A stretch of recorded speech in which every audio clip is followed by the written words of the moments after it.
on thématique candidat il tout des spoliés si le bok mooy ñëw jël kàddu gi ma gok. Excellence, Monsieur le Président de la République, je voudrais, au nom des candidats membres de ce collectif de plus d'une quarantaine de candidats à l'élection présidentielle, vous remercier pour les 2 audiences que vous avez accordées au collectif. La première audience datée du 25 janvier, après une correspondance que le collectif vous avait adressée publiquement. C'est l'occasion pour moi de dire que ce que le collectif fait, il le fait de manière publique face à la nation. Monsieur le Président de la République, nous avons exposé dans ce courrier les graves dysfonctionnements constatés sur le processus électoral, et notamment dans sa phase de contrôle des parrainages.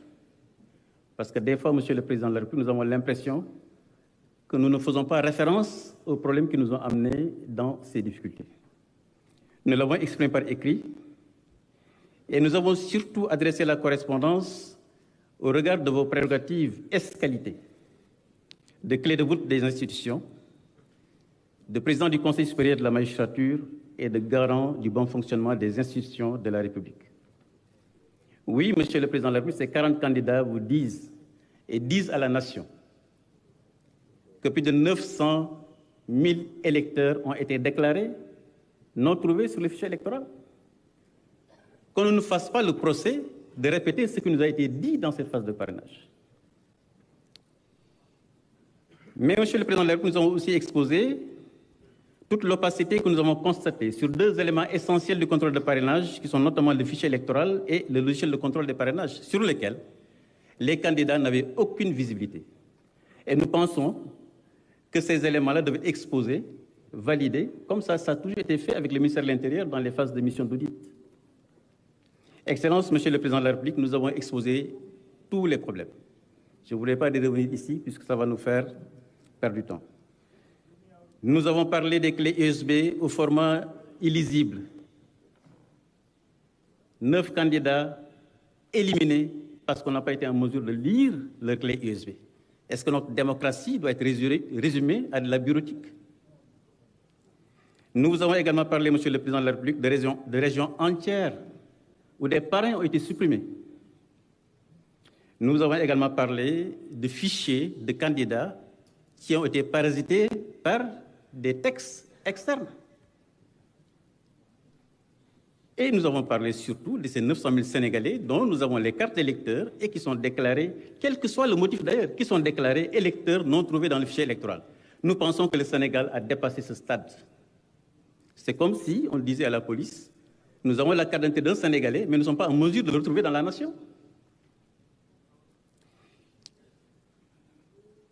C'est pourquoi, Monsieur le Président de la République, lors de la conférence de ce collectif, le 2 février dernier, nous sommes félicités publiquement de ces audiences et des fruits de ces audiences sur le combat que nous menons pour réparer ces dysfonctionnements.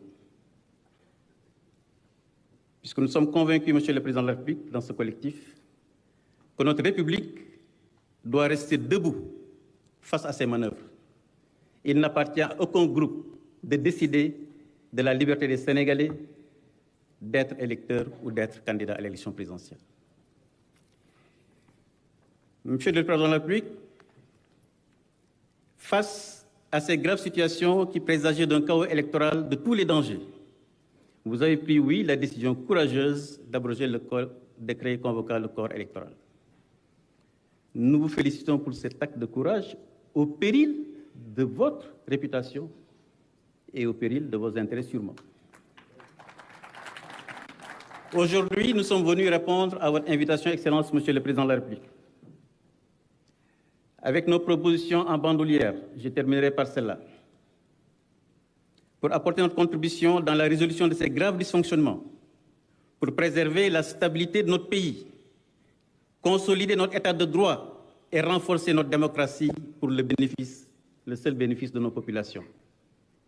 Puisque personne n'a plus de droit que nous, personne ne peut s'arroger le droit de parler seul au nom des Sénégalais et des Sénégalais. Monsieur le Président de la République,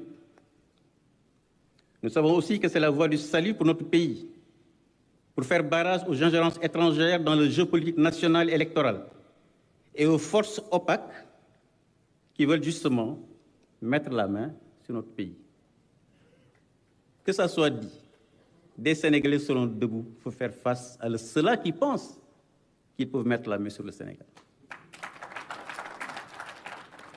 Mais dès à présent, Monsieur le Président de la République, nous pouvons vous annoncer, puisque vous nous avez annoncé que les travaux vont terminer demain, que le collectif Par ma voix a fait une série de propositions qu'il détaillera davantage demain, si le temps le permet.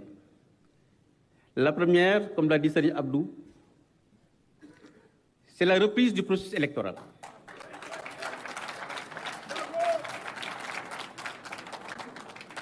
Mais comment pouvons-nous dire que rien ne s'est passé? La reprise électorale nous paraît fondamentale et nous avons simplement dit, Monsieur le Président, nos compatriotes qui, à la prochaine date de l'élection, quelle qu'elle soit, deviennent électeurs à nouveau. Que faisons-nous d'eux? Est-ce qu'ils ont le droit d'être dans le fichier électoral, oui ou non? Si c'est le cas, je pense que ça s'appelle la révision de liste électorale, pour que ces Sénégalais, justement, puissent retrouver leur droit constitutionnel d'être électeurs. C'est également les réformes nécessaires sur le système de parrainage. C'est également mettre à disposition le fichier électoral pour que ces 900 000 Sénégalais que nous avons tous identifiés, que nous puissions nous assurer qu'ils sont dans le fichier électoral. C'est également fixer la date de l'élection en respectant les dispositions réglementaires en vigueur. Et en ce qui concerne la date de fin de mandat du Président de la République en exercice, nous proposons le respect des dispositions de la Constitution. Je vous remercie.